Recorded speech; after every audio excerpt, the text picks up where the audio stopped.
Imagine waking up one morning in a small town in the United States. You step out of your bedroom and start walking. A few minutes later, without crossing a massive wall or passing through a checkpoint, you find yourself in another country, Canada.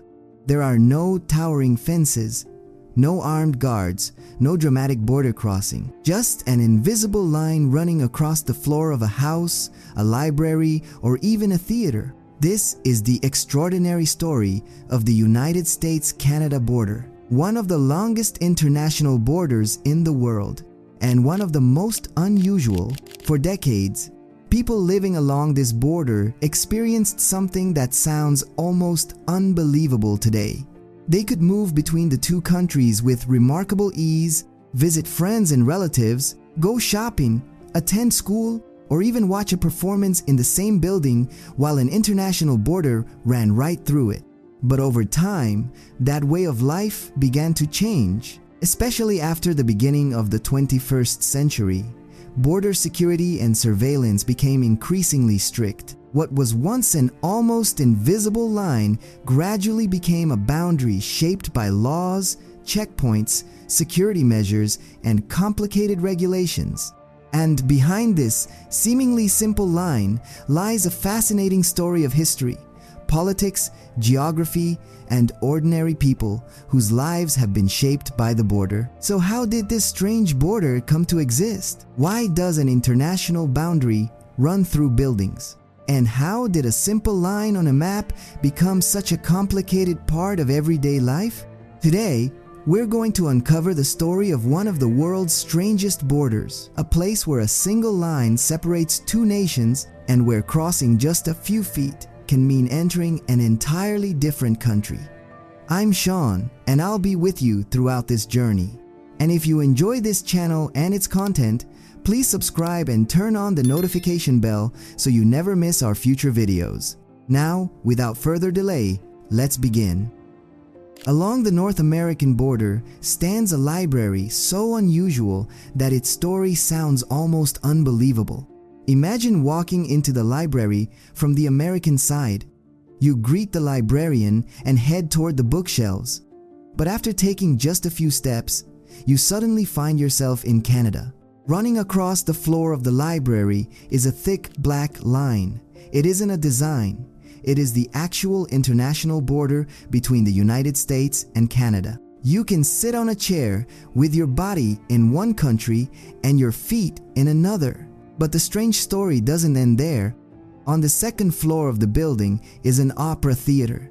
The stage is in Canada, while the rows of seats are in the United States. The performers stand on Canadian soil, while the audience watches and applauds from America. Yet despite how fascinating this arrangement may seem, the rules here are surprisingly strict. The building has two entrances, one in the United States and the other in Canada. And if you enter through one side, you are expected to leave through the same side. Cross the border incorrectly, and you could face a hefty fine and questioning by authorities. Today, the building is also subject to strict monitoring, with surveillance systems keeping an eye on its entrances, corridors, and other areas. Because of its unusual location, countless stories have circulated online. Some people have claimed that the building was once connected to smuggling or exchange sensitive documents. But the real history tells a very different story. In 1904, a wealthy family helped establish the library with a simple vision to create a place where Canadians and Americans could read, learn, and enjoy culture together. The idea was welcomed by both countries, and through a rare cross-border arrangement, the library continues to stand on the international boundary to this day. What makes this place remarkable is that the border was never meant to divide people here. Instead, it was designed to bring them together. And perhaps that is what makes this place so fascinating. Because in most parts of the world, a national border is something that separates homes, communities, and people. But here, the border runs straight through the heart of a building, turning an international boundary into something almost impossible to imagine, a symbol of friendship between two nations. Travel a little farther along the border, and you'll reach the town of Derby Line. At first glance, it looks like any quiet residential neighborhood, green lawns, parked cars, and peaceful streets. But here, the international border runs straight through homes, kitchens, bathrooms, and even bedrooms. Imagine making coffee on a stove in Canada, then walking over to your sofa in the United States to drink it. In some homes, even the bed is divided between the two countries, half in Canada and half in the United States. Living in a house like this means dealing with a lifetime of bureaucracy. When it comes to property taxes, residents have to determine which parts of the property are in Canada and which are in the United States. That can mean separate paperwork, separate tax requirements, and sometimes legal assistance from both sides of the border. And things become even more complicated when there's an emergency. If a fire breaks out, authorities have to determine exactly where the fire is located before the appropriate fire department responds. During the summer, tourists arrive in greater numbers. Some come simply to see the unusual border for themselves. At one point, rumors even spread across the internet that these border houses were a paradise for criminals. According to the stories, if police chased someone into one of these homes, the suspect could simply cross into the other country and leave the officers powerless. But reality is far less dramatic. There is no legal loophole where criminals can simply escape by taking a few steps across the floor. Authorities on both sides have agreements and procedures for dealing with situations that cross the international boundary. So how did the border end up cutting directly through people's homes in the first place? The answer goes back to the 19th century. At the time, surveyors had to mark the international boundary using basic equipment as they traveled through dense forests, wetlands, and difficult terrain. There were no drones, GPS systems, or satellite images to guide them. The result was a boundary that was not always as perfectly straight or precise as the people drawing it on maps might have imagined. And by the time modern surveying technology became available, homes, businesses, and roads had already been built around the existing boundary. Instead of completely reshaping these communities, authorities largely adapted to the unusual situation and allowed many residents to continue living with the border as part of their everyday lives. But this is not the only place where the US-Canada border creates an extraordinary situation. Travel farther west, and you'll eventually reach a tiny coastal community called Point Roberts, home to roughly 1,000 residents. Point Roberts is part of the United States. Its residents pay American taxes and participate in American elections. But there's one major problem. Point Roberts sits at the very tip of a peninsula surrounded by Canadian territory. There is no direct road connecting it to the rest of Washington state. The only land route passes through Canada. So, to reach the American mainland by road, residents have to enter Canada, drive through Canadian territory, and then cross the US border once again. For local families, this can turn an ordinary journey into an international trip.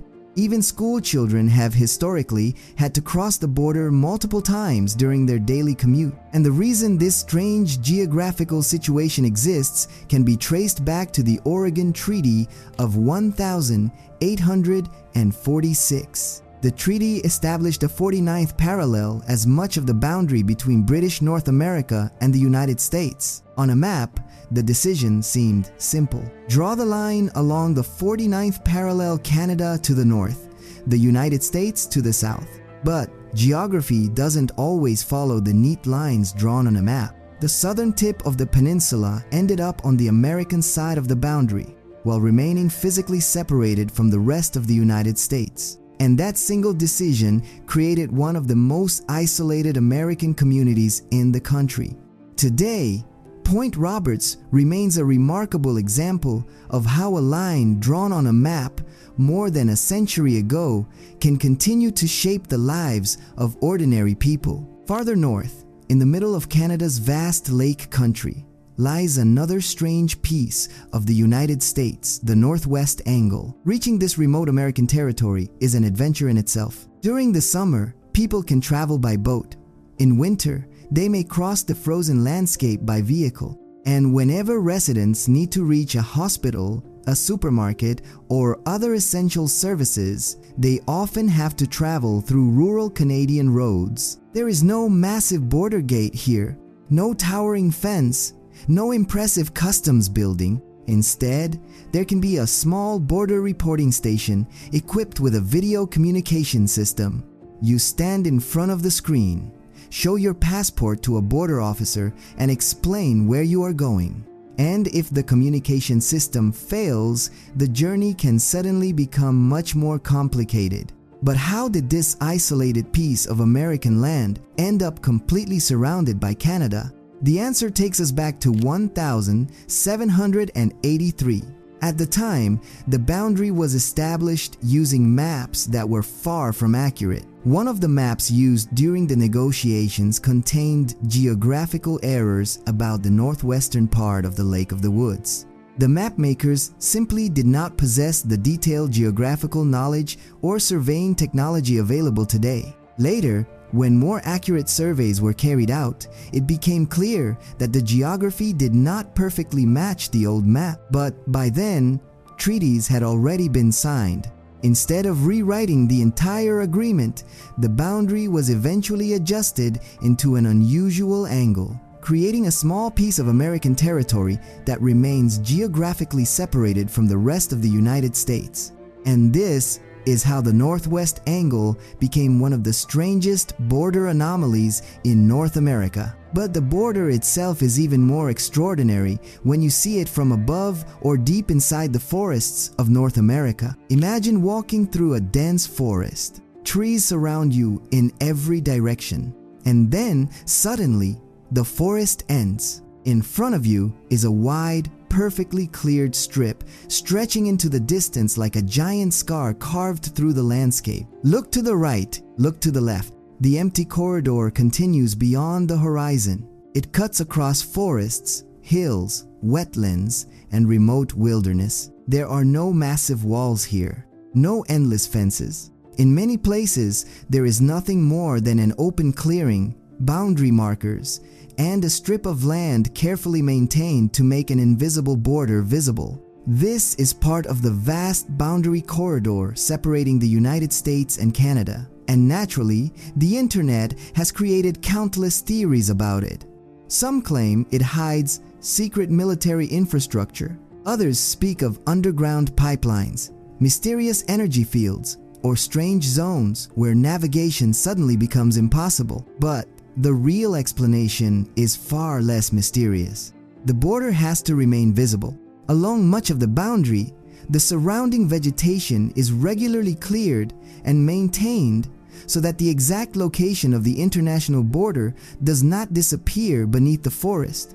Without constant maintenance, nature would quickly reclaim the corridor, trees would grow back, vegetation would cover the markers, and before long, one of the world's most important international boundaries could become almost impossible to identify on the ground. For decades, officials from both countries have worked to survey and maintain sections of this enormous boundary. It is a remarkable amount of effort, all dedicated to preserving a line that does not physically exist in nature. For much of its history, the United States-Canada border was also known as one of the most peaceful international boundaries in the world. In many border communities, crossing was once a normal part of everyday life. People visited friends, went shopping, attended events, and traveled through neighboring communities with far fewer restrictions than exist today. But that changed dramatically in the early 21st century. After the terrorist attacks of the 11th of September 2001, security policies around the world were transformed. The border could no longer remain as open and informal as it had once been. Surveillance increased. New security systems were introduced. Cameras, sensors, checkpoints, and advanced monitoring technologies gradually became part of life along the boundary. And in some border communities, even a simple mistake can now have serious consequences. A person who accidentally crosses the border in the wrong place may suddenly find themselves dealing with border officers and a complex legal process. For local residents, this has transformed what was once an ordinary part of daily life. The border is no longer just an invisible line. It is a highly regulated space. But behind all the cameras, checkpoints, and security systems lies a much older story. The story of this border began with human decisions. Tired surveyors carrying compasses and measuring equipment through forests and mountains. Mapmakers working with incomplete geographical information. And politicians sitting in comfortable offices, drawing straight lines across maps. Together, these decisions created one of the strangest international borders on Earth. The United States-Canada border is, in many ways, a living piece of history. It reminds us that the lines on a map are not created by nature, they are created by people. But once those lines are drawn, they can become incredibly powerful. A line on a piece of paper can determine where a person lives, where they pay taxes, where their children go to school, where they can work, and sometimes even which road they are allowed to take. The border may be invisible to the human eye, but in the law and in the lives of the people who live beside it, it is very real. And perhaps that is the strangest part of all. The more advanced our technology becomes, the more we realize just how powerful these imaginary lines can be. They may not exist in nature, but in our laws, our maps, and our minds, they can shape entire lives. And until those lines are ever changed, the people of Derby Line, Point Roberts, and the Northwest Angle will continue living in the shadow of one of the world's most unusual borders, where sometimes just a few steps can take you from Canada to the United States. If you enjoyed the video, don't forget to leave a like and subscribe to the channel for more fascinating stories from around the world. Until next time, stay well, stay healthy, and I'll see you in another exciting adventure.